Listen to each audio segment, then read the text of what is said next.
संजना बेटा, तेरे जाने के बाद ये घर सूना हो जाएगा। बेटा अपने मायके आती जाती रहना। हाँ दीदी, ससुराल जाकर हमें भूल मत जाइएगा। अरे मैं आप लोगों को कैसे भूल सकती हूँ, और फिर हर छोटी बड़ी चीज लेने के लिए मुझे यही तो आना पड़ेगा। आप फिक्र मत करिए, इतनी जल्दी मुझसे आपको पीछा नहीं छूटने वाला। हाँ संजना, वो तो मुझे पता ही है, हमेशा मम्मी की फेवरेट तो तू ही रहेगी, नहीं छोड़ेगी पीछा। देखिए ना मम्मी भैया को, आज मेरी विदाई है फिर भी मुझे चिढ़ा रहा है।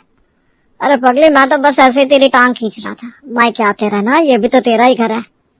अरे हाँ हाँ, आप लोग चिंता मत कीजिए, संजना आपके घर आती जाती रहेगी, और संजना ही क्या, हम सबका भी आना जाना लगा रहेगा, क्योंकि आपका घर बाजार में जो है, जब भी बाजार आएंगे आपसे मिलकर ही जाएंगे, आप चिंता मत कीजिए। और नहीं तो क्या। अरे बहन जी, आप तो हमारे अपने हैं, अब बेफिक्र रहिए।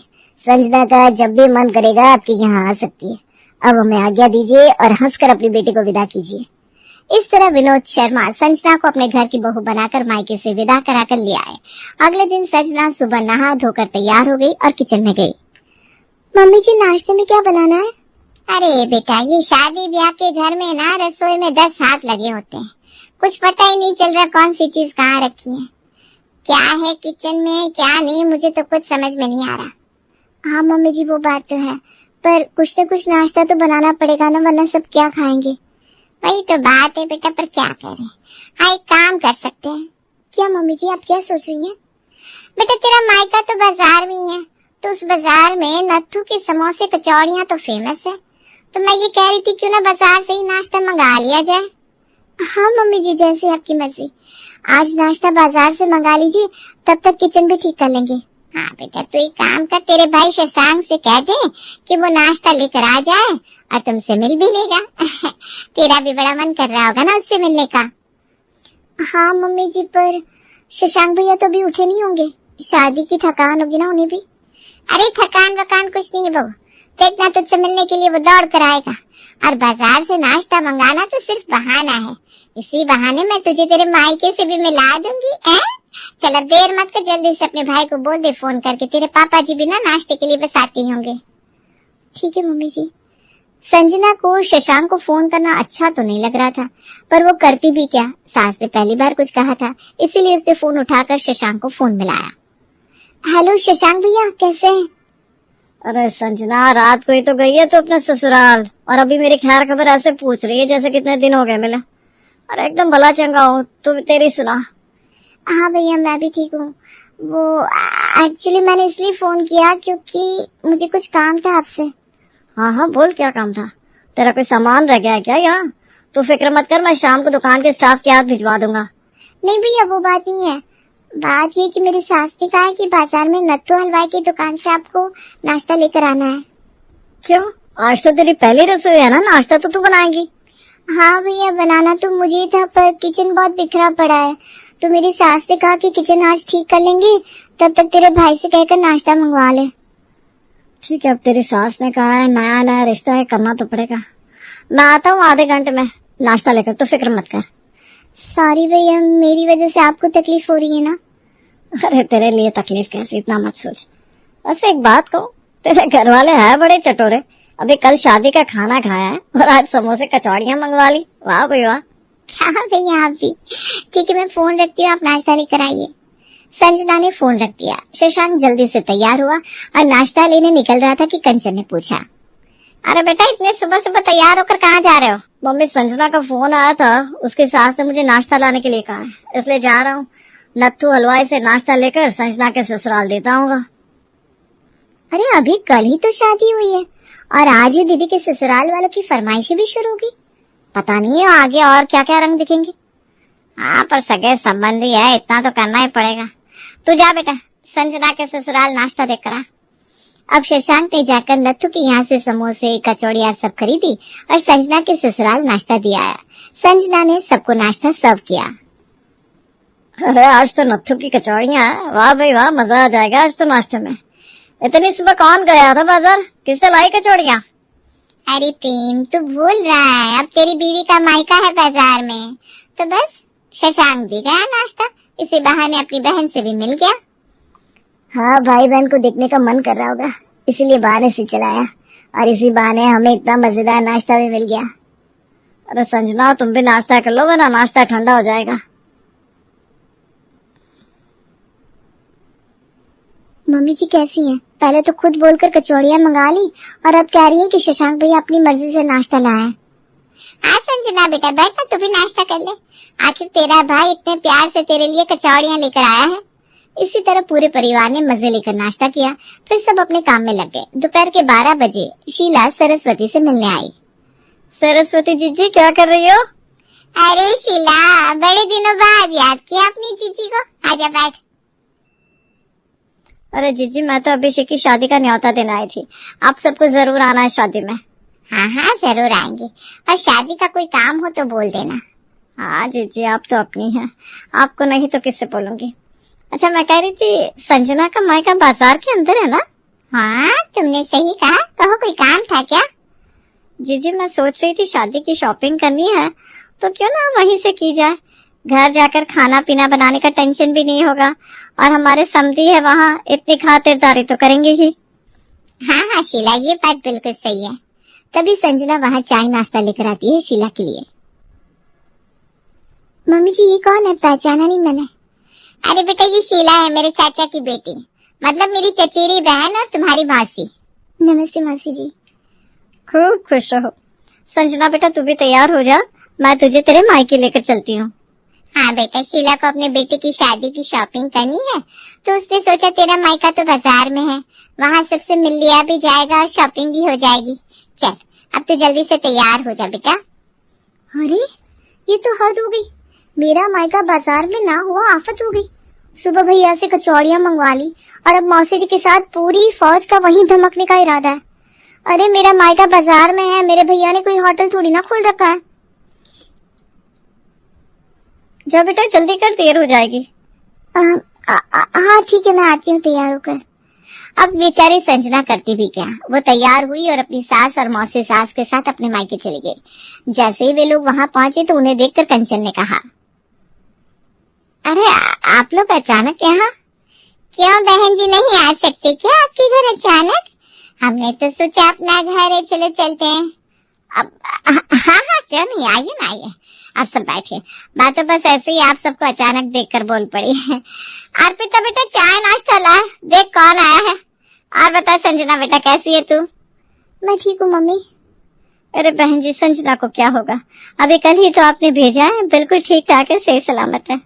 अच्छा, अर्पिता बहू से कह देना नाश्ता लाने की तकलीफ ना करे, हम खाना पीना खा कर ही जाएंगे। मम्मी मैं किचन में अर्पिता भाभी की हेल्प कर देती हूँ। अरे संजना बेटा, अभी अभी तेरी शादी हुई है, अब अर्पिता अपनी शादीशुदा ननद से काम थोड़ी ना करवाएगी, तो बैठ आराम से। बहन जी हम जरा बाजार जाकर आते हैं, अर्पिता बहू से कहिएगा खाने में ज्यादा कुछ ना बनाए, बस छोले पूरी, पनीर की सब्जी, मीठे में खीर, बस इतना ही बना ले। और हाँ, टिफिन भी पैक कर दीजिएगा, वो क्या है ना, बाजार करके थक जाएंगे, फिर घर जाकर खाना कहाँ बन पाएगा। बेचारी कंचन का मुंह ये सुनकर खुला का खुला रह गया, पर सरस्वती से क्या कहती, उसने भी हाँ कर दी।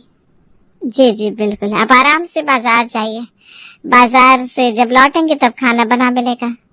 अब सरस्वती और शीला बाजार चले गए। उनकी सारी बातें अर्पिता किचन से सुन रही थी उनके जाने के बाद। अरे मम्मी जी, ये तो पूरी बारात का खाना बनाने के लिए बोल गए, खाकर जाएंगे, टिफिन लेकर जाएंगे, इतना खाना मैं अकेले कैसे बनाऊंगी? अभी कल ही तो शादी हुई है और आज देखो कब से बस उनकी खातिरदारी में ही लगे हम। भाभी आप बिल्कुल सही कह रही हैं, मुझे भी अच्छा नहीं लग रहा, पर क्या करूं, नया नया ससुराल है, कुछ बोल भी नहीं सकती। हाँ दीदी मैं समझ सकती हूँ, इसमें आपका कोई दोष नहीं है, पर इन्हें खुद की तो अकल होनी चाहिए ना। अरे हमारा घर बाजार में है, इसका मतलब ये थोड़ी ना है कि कोई कभी भी चला आएगा।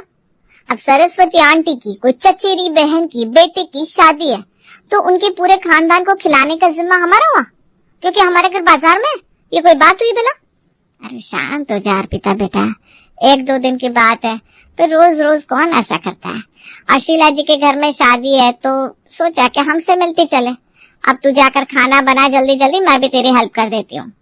सबने मिलकर खाना बनाया उधर सरस्वती और शीला ने मजे से शॉपिंग की और फिर संजना के मायके में बैठकर आराम से खाना पीना किया, खातिरदारी करवाई और टिफिन लेकर संजना को साथ लेकर अपने घर आ गए। कंचन ने सोचा था ये 1-2 दिन का मामला है, पर उसे क्या पता था ये तो रोज की उलझन बन जाएगा। अब रोज कभी किसी बहाने से तो कभी कोई संजना के ससुराल से संजना के मायके में आ ही जाता। एक दिन, हेलो कंचन जी। हाँ बहन जी बोलिए, सब कुशल मंगल? हाँ सब ठीक ही है। अरे मैं कह रही थी आपके घर के पास में जो टेलर है ना, उसके यहाँ मेरे ननद की जेठानी के ब्लाउज सिलने पड़े हैं। आप अर्पिता से मंगवा कर भिजवा दीजिए ना।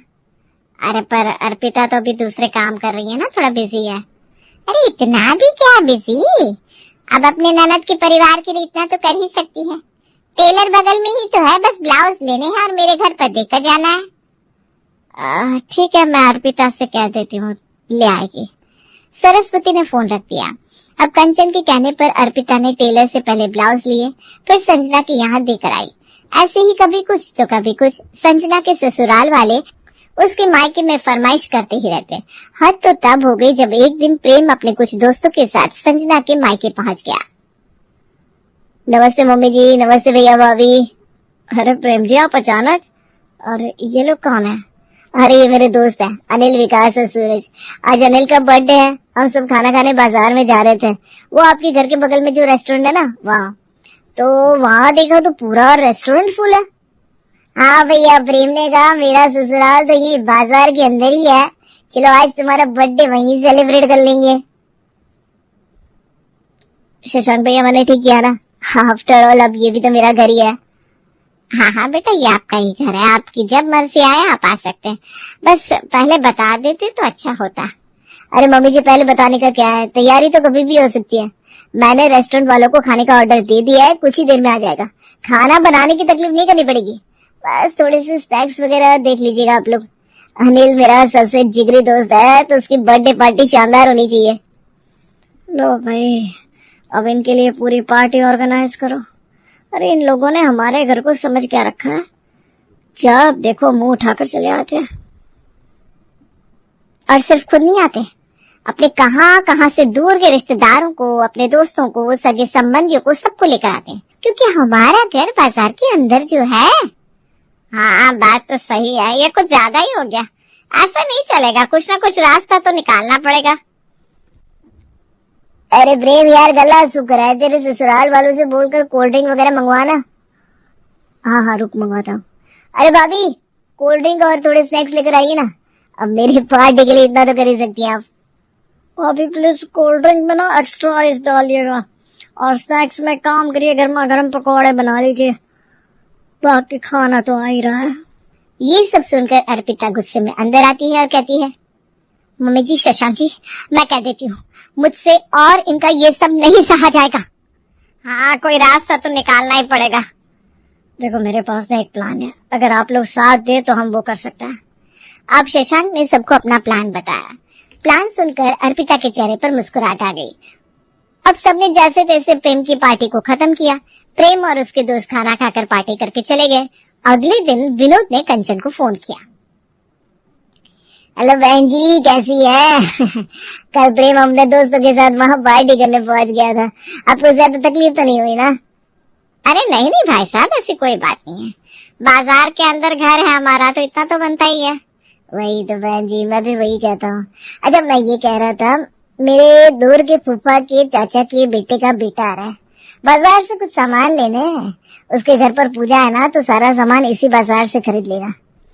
अब बाजार करने के बाद वो आपके घर भी आएगा, उसकी खातिरदारी में कोई कमी मत रखिएगा, आखिर हमारी इज्जत का सवाल है। अरे भाई साहब, खातिरदारी तो हम ऐसे करते हैं कि वो हमेशा याद रखते हैं, लेकिन क्या करें, हम है ही नहीं घर पर। वो क्या है ना, आज ही मेरी मौसी की ननद की बेटी की सगाई है, तो हम उसके लिए गांव जा रहे हैं, इसलिए अपने रिश्तेदार की खातिरदारी आज आप खुद ही कर लीजिएगा।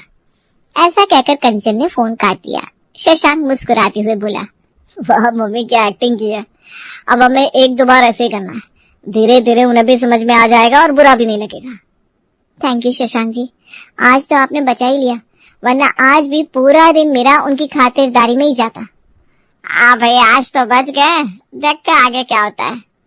अब जब कभी भी संजना के ससुराल वाले कोई काम के लिए कहते तो संजना के मायके वाले कोई ना कोई बहाना बनाकर टाल देते। ऐसे ही एक दिन सरस्वती ने संजना से कहा, ये आजकल तेरे मायके वाले बड़े बाहर जाने लगे हैं। अरे उनका घर बाजार के अंदर है, तो जब भी किसी चीज की जरूरत होती है तो हम बोल देते हैं, पर लगता है उन्हें ये चीज राज नहीं आ रही। नहीं नहीं मम्मी जी, ऐसी कोई बात नहीं है। अब क्या ना, मेरे मायके में भी बहुत रिश्तेदारी है, तो वहाँ भी आना जाना पड़ता ही है। जैसे यहाँ से बातें जाते रहते हैं ना बाजार करने। मैं खूब समझती हूँ संजना, चल आज तेरे मायके ही चलते हैं। बाजार से कुछ सामान भी लेना है, वो भी लेते आएंगे और सबसे मिलकर टिफिन पैक करवा कर लेते आएंगे। तो भी खाकर थक जाएगी ना, खाना कैसे बनाएगी भला। अब ऐसा कहकर सरस्वती संजना को लेकर उसके मायके के लिए निकली, लेकिन संजना ने अपने मायके में पहले ही फोन करके सब बता दिया था। संजना का फोन आया था, उसकी सास उसे लेकर यहाँ बाजार आ रही है। हाँ, तो फिर वो पक्का हमारे घर आकर बैठ जाएगी और खातिरदारी करवा के टिफिन पैक करवा कर लेकर भी जाएगी। तो हम भी किसी से कम नहीं है। आज तो पूरी तैयारी करके रखी है, अब उसकी सास को सब समझ में आ ही जाएगा। मैंने बाहर से ताला लगा दिया है घर पर, ताकि उन्हें लगे कि घर पर कोई है ही नहीं। सब कुछ देख कर करना, कहीं संजना के ससुराल वालों को बुरा ना लग जाए। आप टेंशन मत लीजिए मम्मी, कुछ गलत नहीं होगा। अब सरस्वती संजना को लेकर जैसे उसके मायके पहुंची, उससे देखा घर के बाहर ताला लगा है। हे भगवान, घर में तो ताला लगा है, इसका मतलब सच में वो लोग घर पर नहीं है। चल संजना बेटा, अपने घर चलते हैं। अभी सरस्वती जाने के लिए मुड़ी ही थी कि उसे घर के अंदर से आवाज आई, और ये आवाज थी अर्पिता की। अरे क्या करे मम्मी जी, अब घर के बाहर ताला लगाना ही पड़ता है ताकि सबको लगे कि हम घर पर नहीं है। हाँ, और नहीं तो क्या, वरना हमारा घर बाजार के अंदर होने की वजह से मेहमानों की तो भीड़ लगी रहती है, हमारी अपनी तो कोई लाइफ ही नहीं बची। हाँ बेटा, तुम दोनों सही कह रहे हो। अरे मेहमान कभी कभार आए तो उनकी अच्छे से खातिरदारी करे, उनसे मिलकर हमें भी तो खुशी हो, पर रोज रोज आने से तो हमारी लाइफ डिस्टर्ब हो जाती है। हाँ मम्मी जी, अब हमारा घर बाजार के अंदर है तो इसमें हमारा तो कोई कसूर नहीं है। जिसे बाजार आना है आए, हमसे भी मिलने आए, शौक से आए, हमें भी खुशी होगी। एक कप चाय पी और चला जाए, पर थोड़ा हमारे बारे में भी तो सोचना चाहिए ना सब लोगों को। अब ये सारी बातें सरस्वती ने सुनी, वो घर गई और सारी बात विनोद और प्रेम को भी बताई। सबको समझ में आ गया कि रोज रोज जाने से वे लोग अपनी ही इज्जत कम कर रहे हैं।